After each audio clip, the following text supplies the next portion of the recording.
Welcome to Ever-Changing Technology. I'm your host, Jim Bradfield, and this show is about helping you adapt, lead, and thrive in a world that's moving faster than ever. Whenever you're a business owner, tech enthusiast, or team leader, we bring the insights to keep up and get ahead. Today's conversation is one every leader needs to hear about cybersecurity, the recommended cyber and AI resilience, and how to keep networks secure in the future. Now, our guest, Steve Brining, knows exactly how to answer that. Steve honed his skills for over 25 years as a cybersecurity expert with PatchLink, McAfee, BeyondTrust, and other technology companies, now Acronis. Steve has a master's in business administration in e-business and master's in science and technology and innovation management with specialization in cybersecurity. And he's a commanding officer in the Arizona Army National Guard and a member of the FBI InfraGard. So Steve, welcome to Ever-Changing Technology. I appreciate you having me today, Jim. Good to see you again. Yeah, it's good to see you. So just a quick intro here. Steve and I met in Spain about a month or so ago, and so that was fortuitous. Anyway, cyber resilience goes beyond firewalls and antivirus. So the challenge many companies face is that traditional cybersecurity focuses on prevention while resilience prepares them to operate through attacks. Supply chain vulnerabilities, sophisticated threat actors, and new compliance pressure means that companies must treat resilience as a business-wide priority, not just an IT function. So Steve, what exactly is cyber resilience and how is that different from cybersecurity? I would say that cybersecurity is traditionally focused on prevention, deploying, like you said, firewalls, encryption, access controls, endpoint detection, and some other technical or even procedural safeguards, if you will, to stop threats before they can cause harm. I mean, that's a necessary foundation, but as we're going to get into it in today's threat landscape, that's really no longer sufficient, right? I always think of the infamous CIA triad, right? Confidentiality, integrity, and availability for this piece, right? So we design things to aim at protecting as a discipline cybersecurity, but there's a much reach, for lack of a better term, richer ecosystem for practices, frameworks. I would even say the human element and technology. Well, cyber resilience to me goes even a step further. It's more of a holistic organizational wide capability. I would say it would be to anticipate, withstand, recover from, and adapt, if you will, to like, I'll call it adverse cyber events. That could be malicious actors, system failures, even human error, insider threats. Think of it like organizational immune strength rather than just the armor that's put on the outside. So if you think about it, cybersecurity would be like, oh, detect and block a phishing email. Cyber resilience approach would make sure that even if you have the email that would say slip through the cracks and the malware is deployed, are your backups clean? Your critical servers, are they going to stay online through failover systems? Does your IR or incident response team spring into action within minutes? Are your customers informed transparently? Really to minimize downtime, financial loss, and for lack of a better term, reputational damage. So if I had to really put just a few words, cybersecurity equals prevention. Cyber resilience is continuity, adaptation, and trust. And especially with AI now, and I know we're going to get into that, the insider threats and even nation state actors that we deal with, let's put it this way, assuming a breach now is almost like a baseline expectation, not even a worst case scenario. Yeah, so why is cyber resilience more critical now than going into 2026? What's happening? Well, by 2026 and since December, right, there's been converging trends, if you will, that make it almost non-negotiable. And one of those is regulatory pressures, right? Mm. Global mandates, EU's NIST 2 directive, even here in the United States, the SEC cybersecurity disclosure rules, and even in specific sector frameworks like financial and healthcare, do require companies to report material cyber incidents within tight windows, some of those 72 hours. So regulators are no longer just asking, hey, did you get hacked? But like, how quickly did you recover? What was your impact? Could your customers trust you? For 2026 on this topic, I would say definitely the AI driven threats. Gen AI, right, allows attackers to craft very highly convincing spear phishing lures. I'm almost saying to a point where if it's written like it looks like an English professor, you should be careful these days. Automate vulnerability discovery, mimic legitimate user behavior to evade detection on that. And people, defenders can outpace this now if you're just doing prevention alone. So they got to have that resilient architecture to limit the blast radius, if you will, and enable that rapid recovery. Critical infrastructure, energy grids, healthcare, transportation, financial services, right? They're becoming more digitized and definitely more interconnected, right? So a single breach can cascade across different sectors. So you got to make sure that your resiliency there, to make sure that those essential services remain available during a crisis. Big one for me I've seen is the evolution in ransomware. Attackers, they do combine data theft with encryption, right? That's the double extortion. Seeing them even threaten to notify customers or regulators, right? If it's not paid, right? That's a triple extortion. And even threatening DDoS attacks, right? Which makes it quadruple extortion. So they need to be able to restore from operations really quickly from immutable backups. And they need to confidently communicate with the stakeholders on that. So I guess in short, 2026 isn't going to reward the most secure companies. I think it's going to reward the most adaptable ones. Yeah. So that makes a lot of sense actually. And the other thing is now, how does supply chain risks tie into that resilience planning? What do you need to do there? Yeah, supply chain to me in 2026 is a concern. I think most companies today, they operate, again, very deeply interconnected. You can have strong internal defenses, but say your payroll provider or cloud vendor or your logistics partner or software supplier is compromised. Well, you're at risk. And sometimes there's very little visibility or control into that. So let me think of a couple of examples. Remember SolarWinds? I think that was in 2020. Mhm. Well, the attack, and it's not to pick on any company, but it allowed hackers to practically infiltrate thousands of companies. It was a single software update. Move it, transfer vulnerability. That was in 2023. That exposed data across a lot of companies using their file transfer protocol by third parties. And then, of course, Okta, a lot of people know who that company is. 2022, a support contractor, I know they showed how even if you had privileged identity infrastructure there, it could be compromised through a vendor. So when it comes to supply chain, what does cyber resilience mean in supply chain? Well, you got to map your dependencies. You have to know every third, fourth, fifth party that's even touching your data or systems. I would say you got to enforce minimum security standards. Contracts, they need to include cybersecurity clauses, say audit rights, incident notification SLAs or service level agreements, segmenting access. Vendors should never have broad network access. Use zero trust principles, even to limit their scope. And I would also say maintaining failback plans, if you will. Can you switch to an alternative supplier quickly? Do you have offline validation of critical data? I think ultimately with the supply chain, it's a cliche, right? Resilience, it's only as strong as your weakest link. So you got to treat your supply chain risk as an extension of your own operational resilience. Wow. That's seems like a daunting task. So, it's not just an IT issue then. It really permeates throughout the entire company, right? At all levels. Oh, yeah. Okay. Yeah. So, that's kind of one of the things that I think that people forget.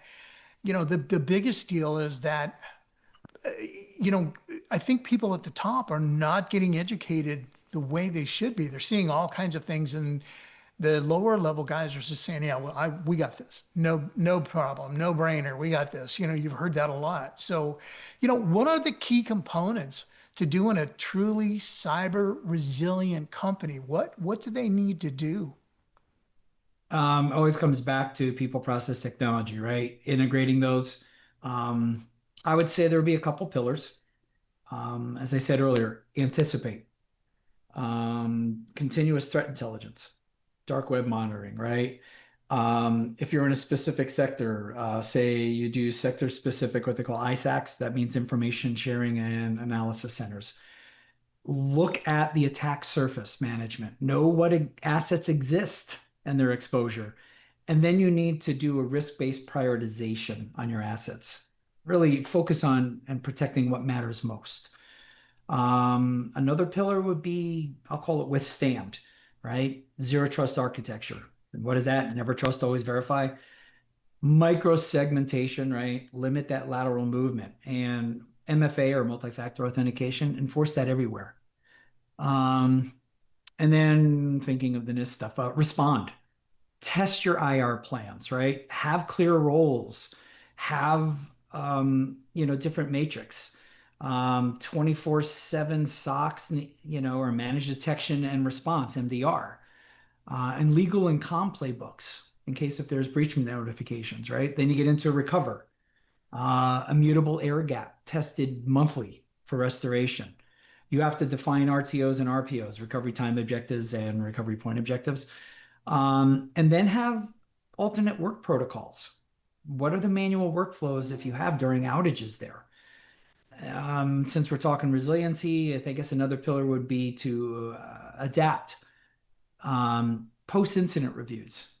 I call them blameless postmortems that feed into improvements. In the military, we call those AARs or after action reviews. Mhm. But you got to make sure that no one's being blamed. Have adaptive security controls based on those lessons learned, and have regular red team and blue team exercises. But from the executive perspective, you said govern, clear accountability from the board down to the individual contributors. Have cyber risk integrated into the business decisions, whether that's product launches, M&As, and so forth.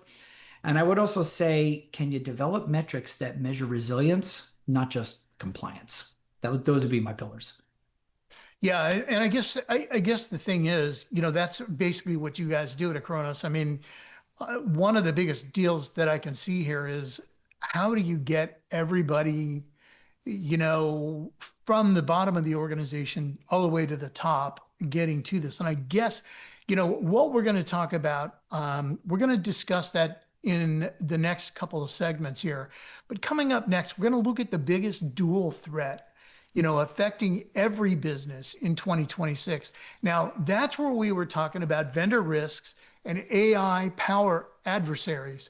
So everybody stay with us and be safe.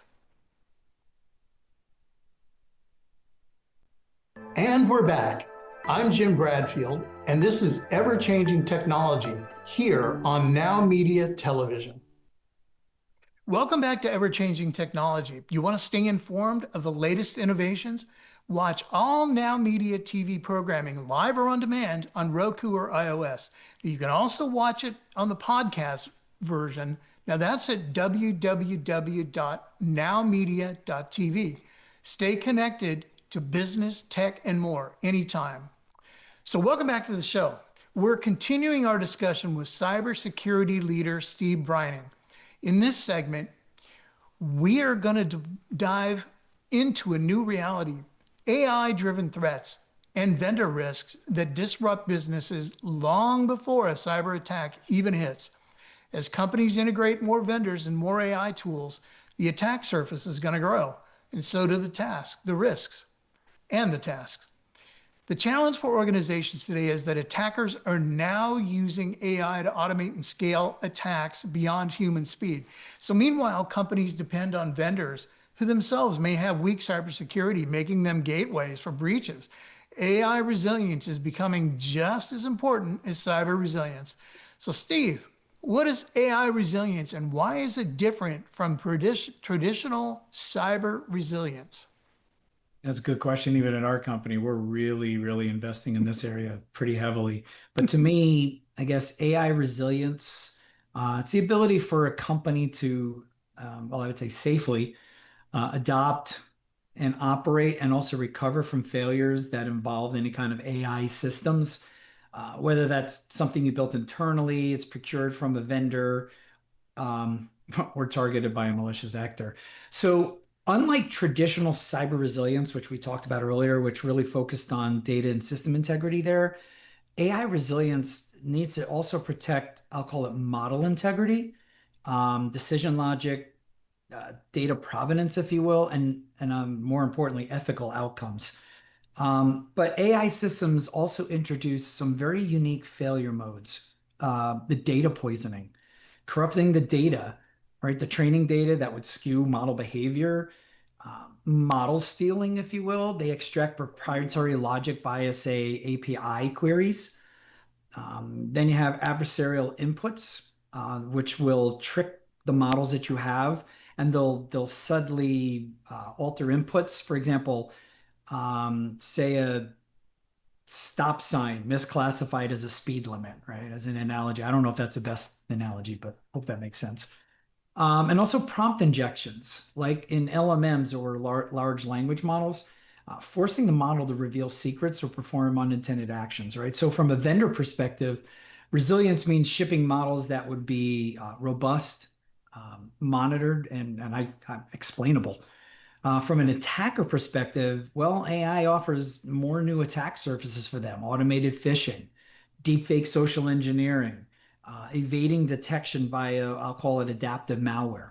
So the AI resilience is not just about keeping AI safe, but it's also preventing AI from becoming a weapon of liability or a liability, if you will. Yeah, that's that's pretty in depth. I mean, somebody's going to have to go through a lot of detail to make sure that works. So, we talked a little bit about AI vendor risk, but why should a company worry about that AI vendor risk in 2026, especially? Well, my opinion, coming into 2026, let's face it, AI is going to be embedded practically everywhere. HR hiring tools, financial forecasting, customer service chatbots, supply chain optimization, right? All over the place.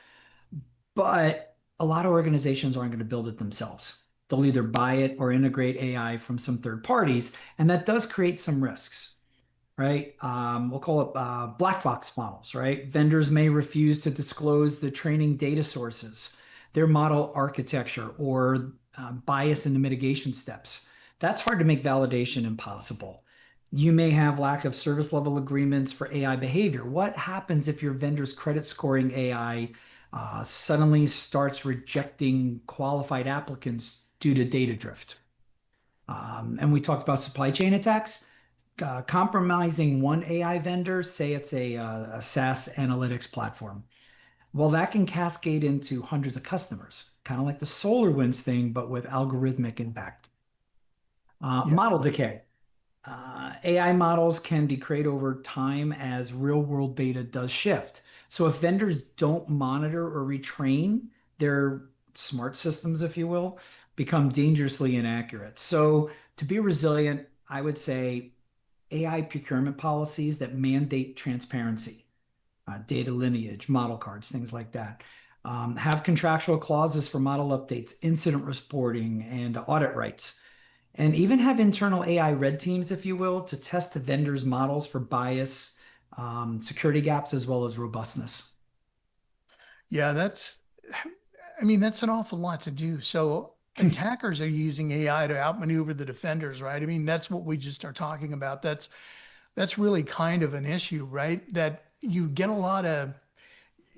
just getting too many sophisticated people attacking every day, right? So what are the key pillars of AI resilience for both vendors and defenders? Um, well, first off would be like secure development. Mhm. From a vendor side, obviously use secure coding, harden down your models, even do adversarial training. Um, from a defender side, well, I would require evidence of that secure development, right? Audit the pipelines of the model. We talked about transparency. Um, look at the vendor's responsibilities is to kind of look for bias assessments there, right? And the data sheets and the model cards. From a defender side, organization, if you will, responsibility, reject black box AI for critical uses, right? Demand the documentation. Another area, let's see, transparent monitoring. You can, from a vendor perspective, I would offer real-time model reporting and explain things. From an organization side, I would integrate vendor telemetry with, say, their internal SOCs or SIEMs. Incident response, from a vendor perspective, notify customers of any kind of model compromises or data breaches rapidly. If you're an organization, I would test joint incident response plans with the vendors and define breach notification service level agreements. You got response and then recovery.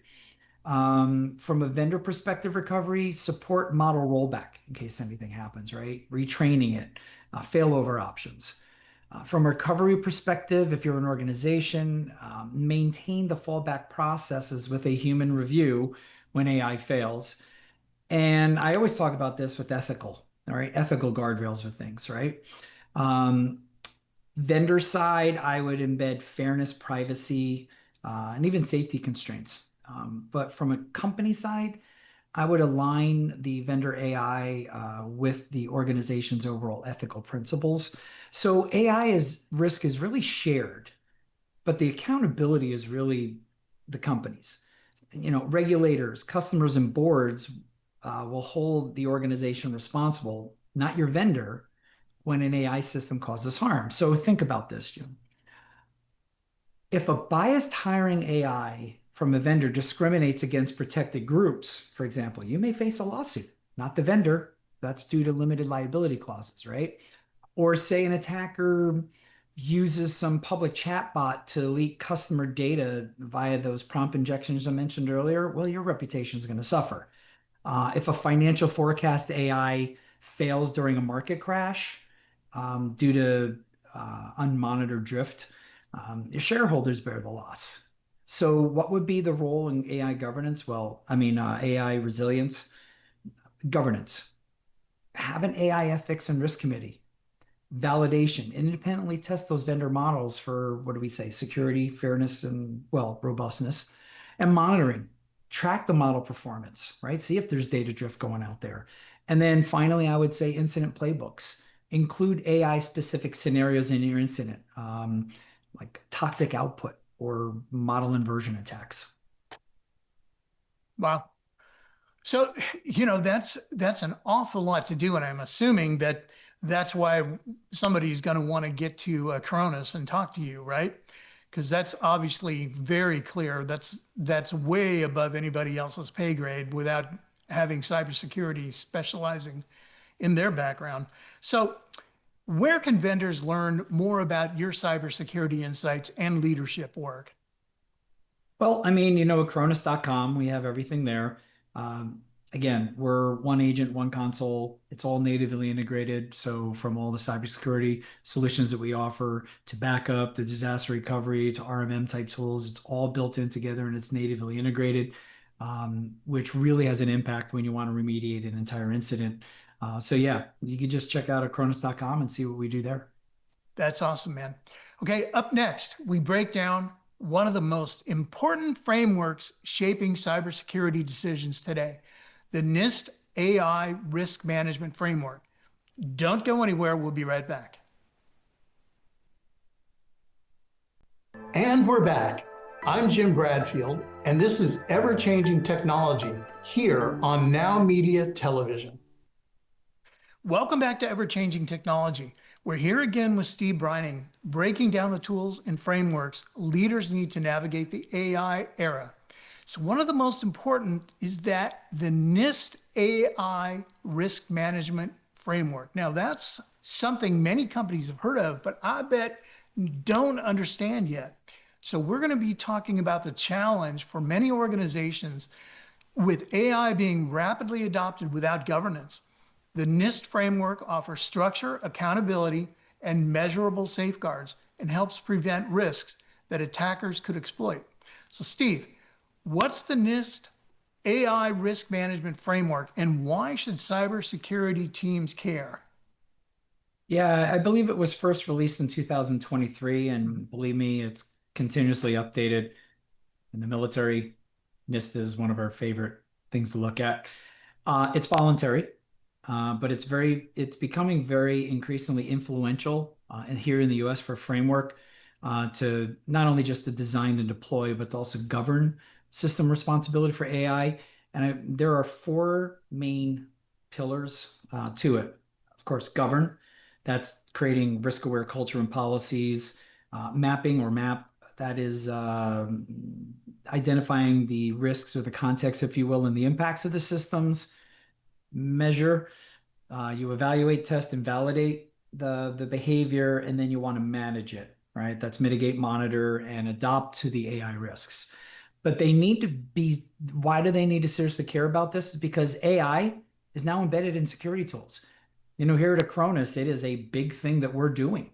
All right. We have EDR solution, right? But EDR, SIEMs, SOARs, fraud detection pieces, phishing analysis, they're all relying on ML AI type models.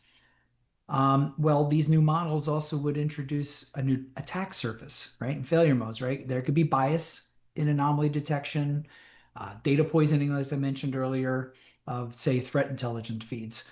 And regulators and auditors, like the SEC, CISA, FTC, they're kind of expecting AI governance. It's becoming almost a de facto standard. So basically, if you're using AI to defend the network, the NIST AI risk management framework that will tell you how to make sure that AI by itself is not your biggest vulnerability.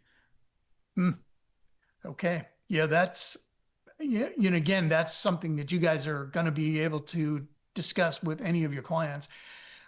So does that all change how companies evaluate AI powered vendors then? I mean, is that going to be a real risk for them? Yeah, the risk management framework for AI, it shifts vendor due diligence from, say, a feature checklist to more of a risk-aware validation.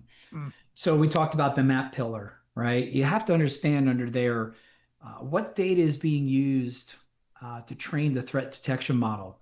Is it really representative of your environment? What are the known failure modes, right? This model may perform poorly over encrypted C2 traffic. Is the AI system classified as high risk under frameworks like EU's AI Act, right? But many security AIs qualify in that area. Under the measure area, vendors should provide metrics on, say, false positive negative rates under drift, evidence of any kind of bias testing, meaning does detection accuracy drop for certain geolocations or protocols, and also adversarial robustness testing results. But for me, from the governed side, incident disclosure timeframes, if the AI model is compromised, and the rights to audit or independently test those models. Awesome. So can attackers exploit the gaps in the framework that the framework aims to prevent?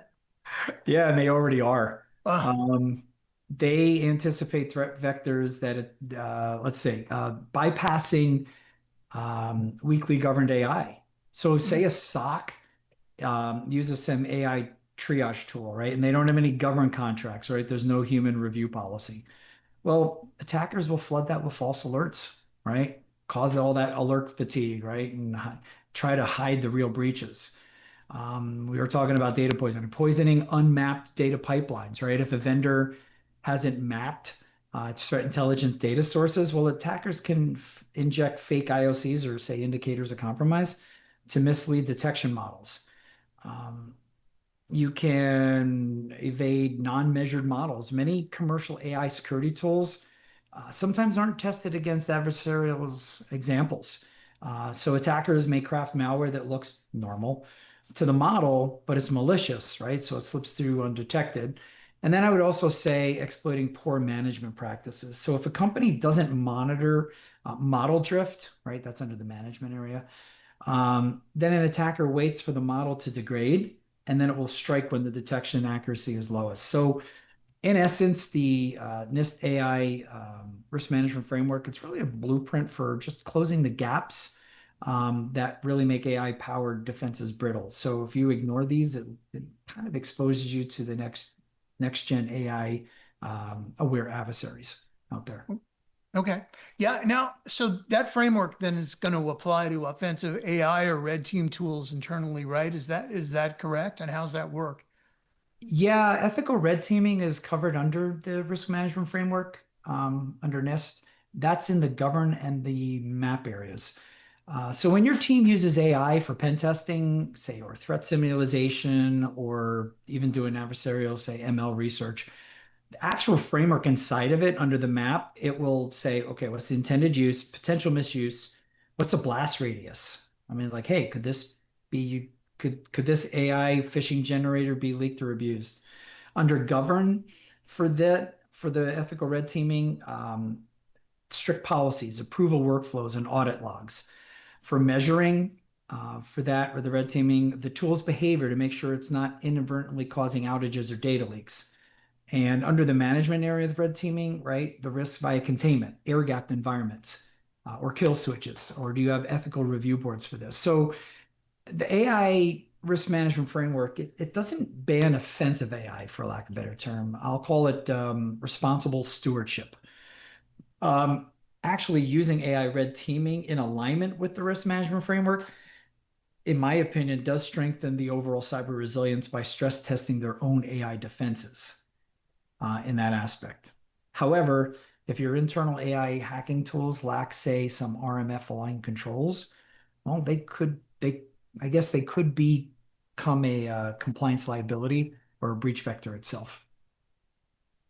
Yeah, that's okay. So just let me understand just briefly, how can the teams operationalize the framework today? How do they get that under control? Well, we had the four pillars, right? Govern, map, measure, and manage.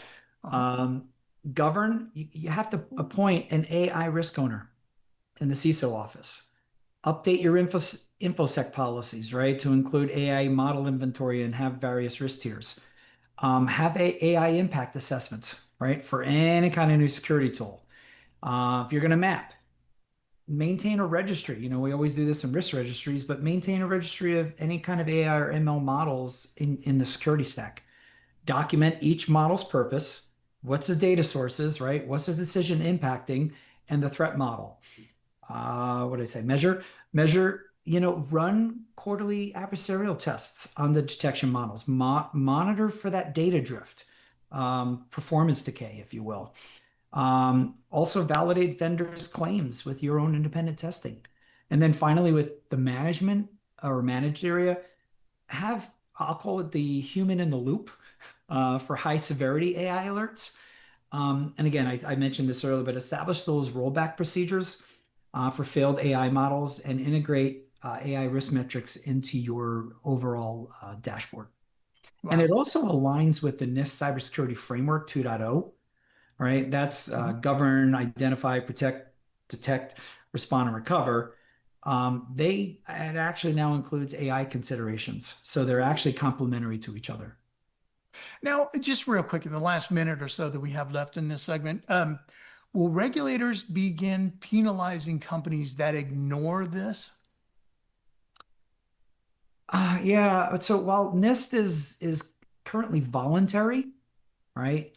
It is becoming a de facto mandatory, if you will, in the regulatory or market forces. Like, for example, SEC guidance, right? In last year, public companies must disclose material cybersecurity risks, including those from AI systems.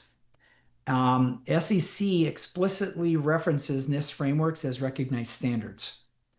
CISA, and there's under federal agencies, Executive Order 14110. Federal agencies, right, must use the AI risk management framework. Contractors, including cybersecurity vendors, I believe will soon need to comply with that. In Europe, right, they have the EU AI Act, right? And that mirrors many of the RMF principles that we have. So if you operate in Europe, your AI security tools may be classified as what they call high risk, right? And that requires very rigorous risk management aligned with NIST. And finally, I would say insurance and auditors. Cyber insurers are beginning to ask, do you follow the NIST AI risk management framework? Well, the non-compliance for that could be raised premiums or void coverage after an AI related breach. So you may not be fined tomorrow for ignoring it, but if an AI failure causes a breach, say in 2026, I'm sure investigators are going to ask you, did you apply best practices like the NIST AI risk management framework? So if the answer is no, well, you might face legal, financial, or reputational consequences far beyond the incident itself. Wow. Okay. Well, I appreciate that information because I'm sure there's a lot of companies that haven't been following that. So, coming up next, Steve's going to share his top cybersecurity predictions for 2026. Now, that's including the biggest threats leaders should be prepared for right now.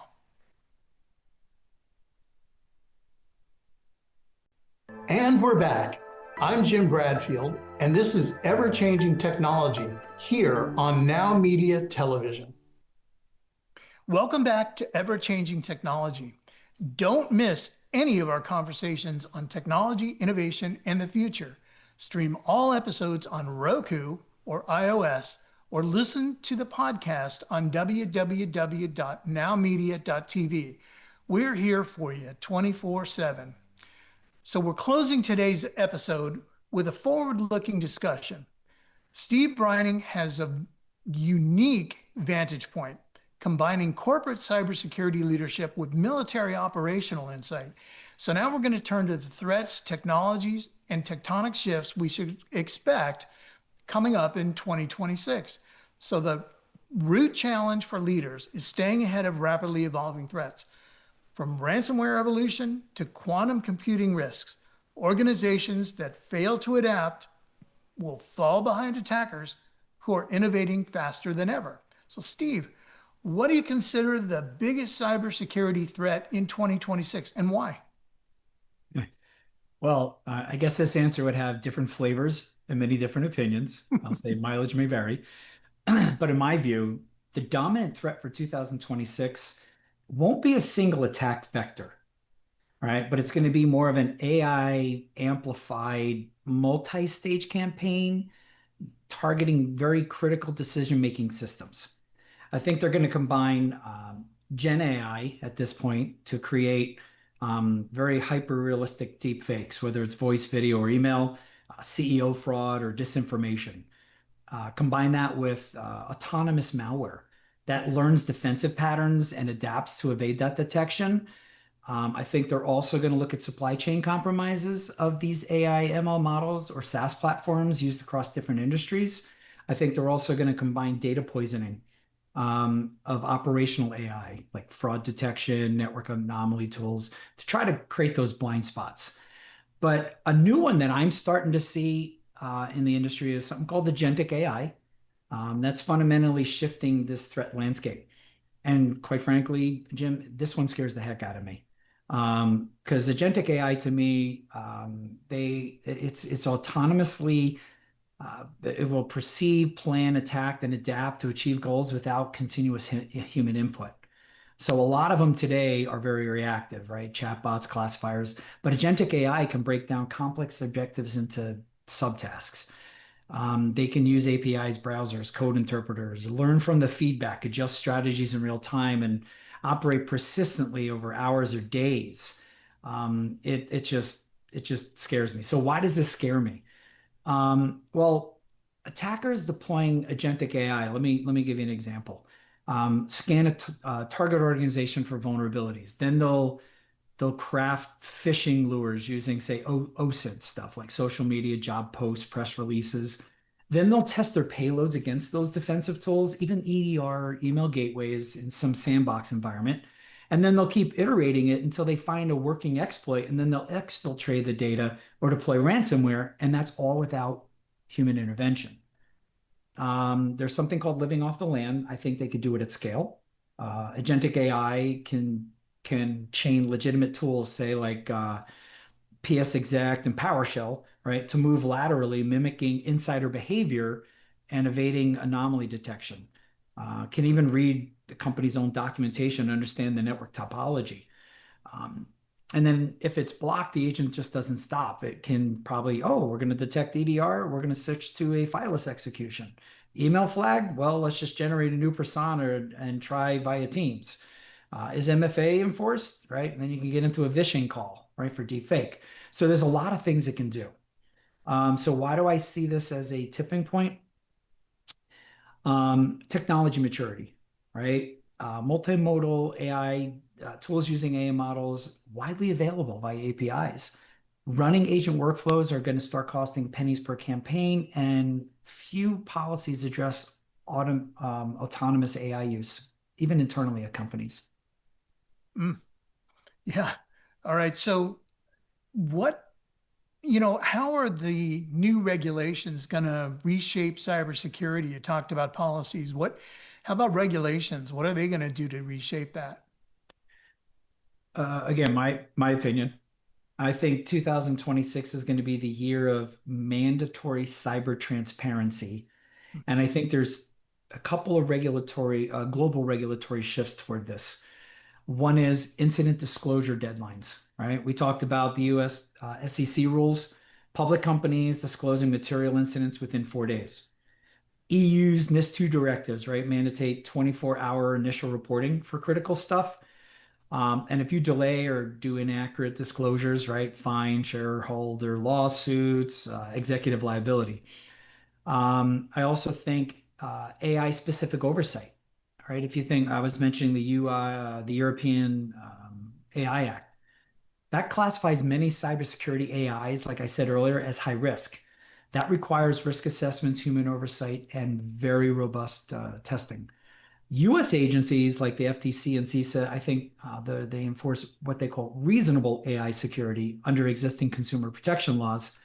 But also, I think third-party accountability. I think regulators are going to increase holding organizations liable for vendor breaches. So if your cloud provider or AI vendor fails, you're still going to be on the hook.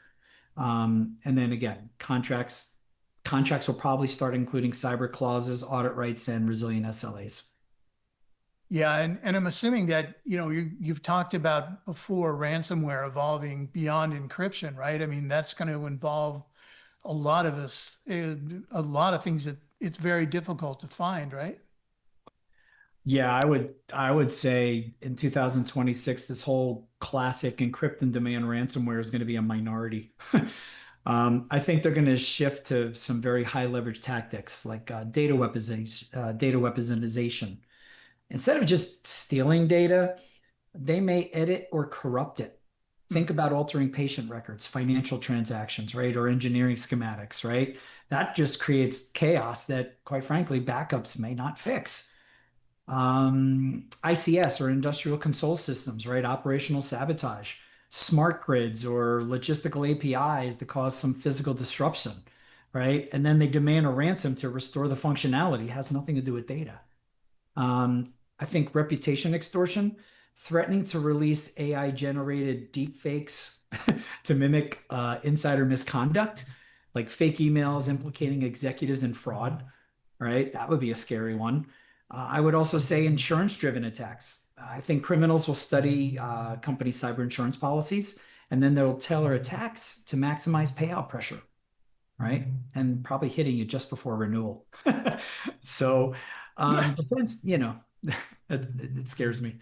yeah, that's true. So can AI fix the cybersecurity gaps that you're going to see in 2026? The gap won't just be about the head count, right? It would be what I call cognitive overload and decision fatigue. All right. Again, my opinion, 2026, I think SOCs are going to get flooded with AI generated alerts, both legitimate and adversarial. Security teams are going to have to manage hundreds of these AI ML models, each needing monitoring, tuning, and validating all the time. Junior analysts are going to rely on, say, AI co-pilots, but they'll lack the experience to spot when an AI is wrong or manipulated. But AI won't solve the gap, but it will help redefine it. AI can automate, right? So it can triage, log correlate, even patch deployment. What it can't do is strategic threat hunting, ethical judgment, even cross-domain incident coordination. So what's the real risk to me? I think over trust in AI leads to complacency. MIT had a study back in this year.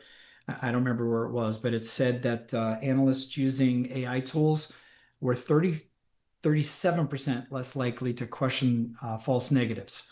And I don't remember where it just hit me. So I wish I can, but it was from MIT from that. So I would say a solution I see is to invest in AI augmented, not AI replaced teams. I would upskill the staff in AI literacy and adversarial thinking. I would implement, well, I said it earlier, human in the loop for the very high impact decisions and run AI failure drills. What if your detection model is lying? How do you handle that? Yeah. So let me ask you what the role of quantum computing is going to Mm. be. Now, we have about 2 more minutes left in this All right. segment. I want to make sure that we are able to cover that. Yeah, real quick. Um, I think they're called CRQCs, cryptographically relevant quantum computers. Hmm. I don't think they're going to break RSA ECC in 2026, but it's the what I'll call the harvest now, decrypt later threat. It's already there. I think that nation states and advanced gangs are collecting and storing encrypted data, um, anticipating decryption in 3 to 7 years. Um, Critical infrastructure like defense and healthcare. Um, I think with long shelf lives, they're very prime targets. NIST has a post-quantum cryptography standard that was finalized in 2024. That's early adoption. But some actions, inventory your long life data. Anything needing confidentiality beyond 2030. Begin crypto agility planning, right? Design systems to swap algorithms and prioritize the PQCs for high value assets. Identify those systems, the code signing, and the root certificates.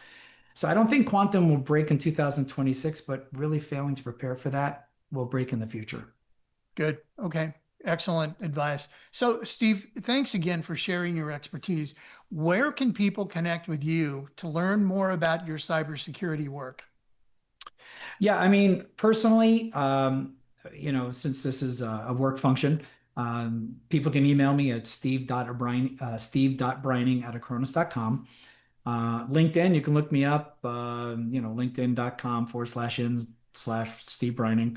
But more importantly, feel free to go out to Acronis.com to learn more about everything that we do, especially with our AI and data protection and cyber protection. Awesome. Steve, today's insights were just invaluable. From cyber resilience to AI powered threats, you reminded us that leadership in cybersecurity is about preparedness, adaptability, and clarity. So, for our viewers, take these lessons into your organization. Resilience is built daily, not during a crisis. Stay curious, stay vigilant, and stay committed to protecting the digital world we all depend on. Thank you for watching Ever Changing Technology. We'll see you next time.